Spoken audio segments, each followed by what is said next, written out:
I recall having just lived a life where I had killed myself, and I was kind of stuck in a very dark, confused space, a spiritual realm where I was very alone.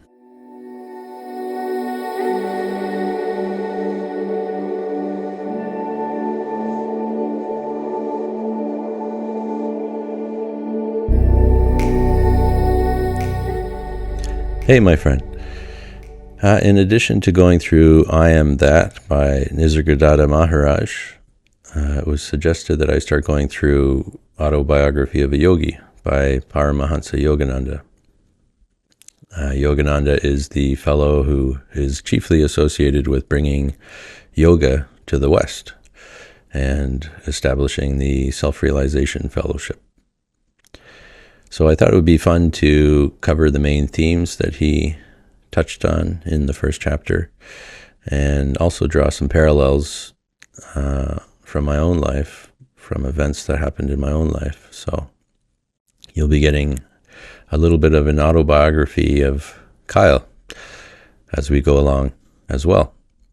So Yogananda was born in northeast India, near the Himalayan mountains, in January of 1893.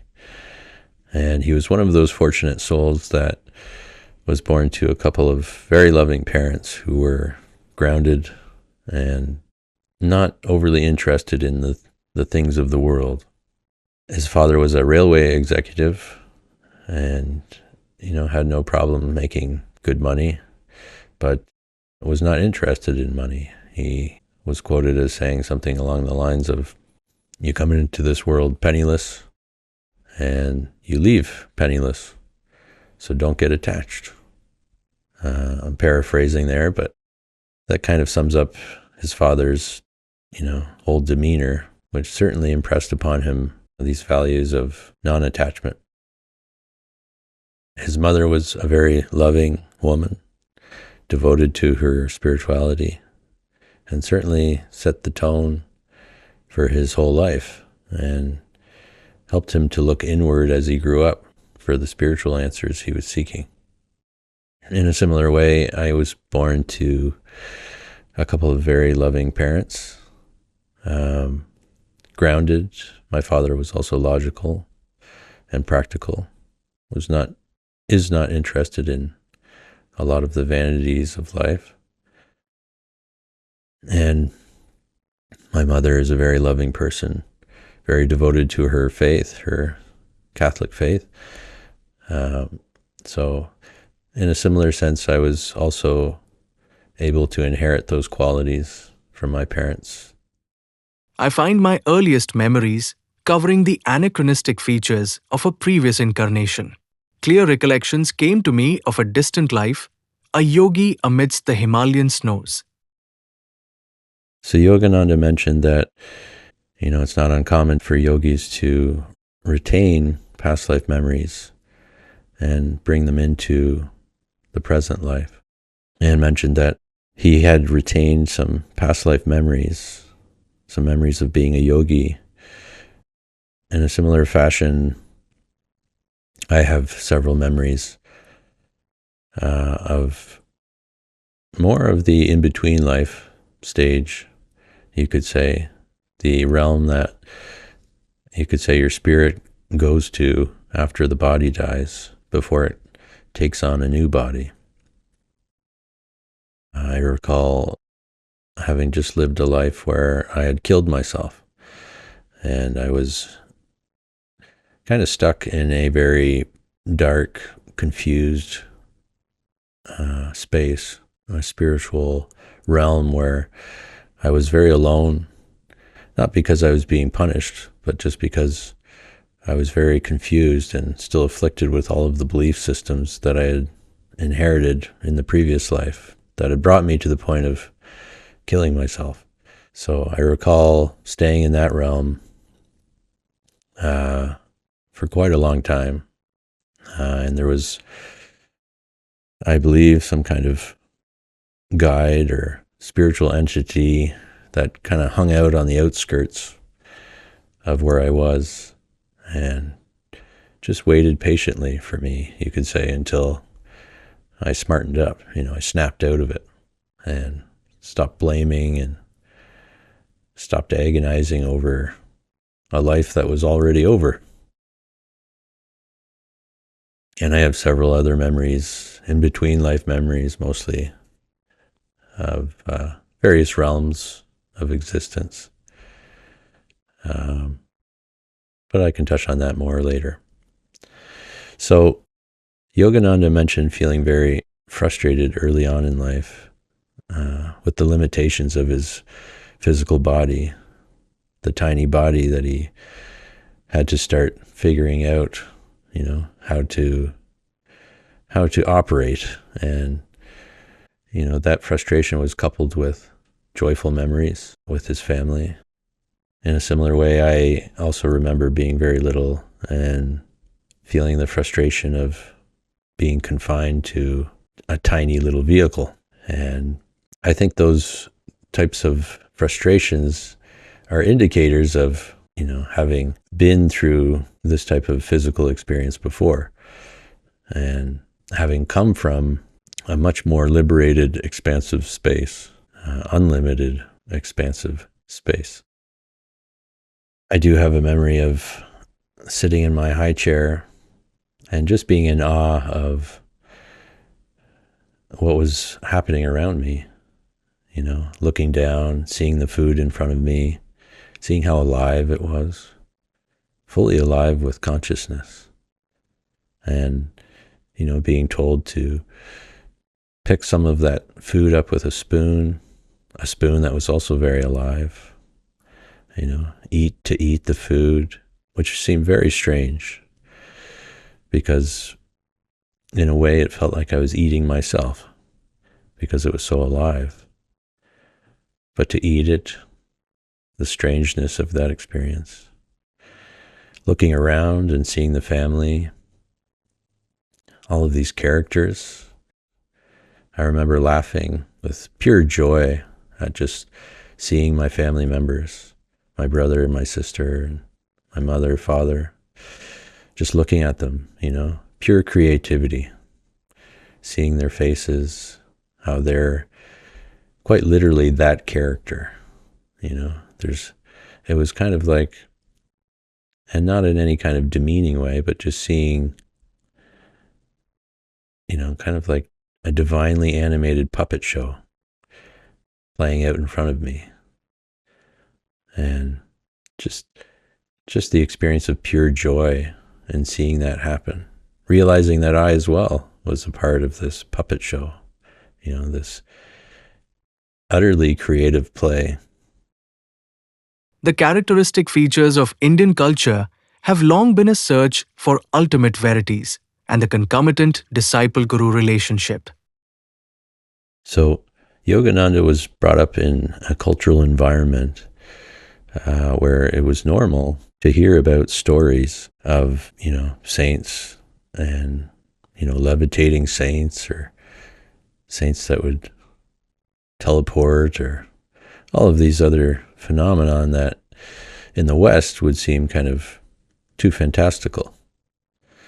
But that really has to do with the type of environment, the culture that you're born into. If that sort of thing is not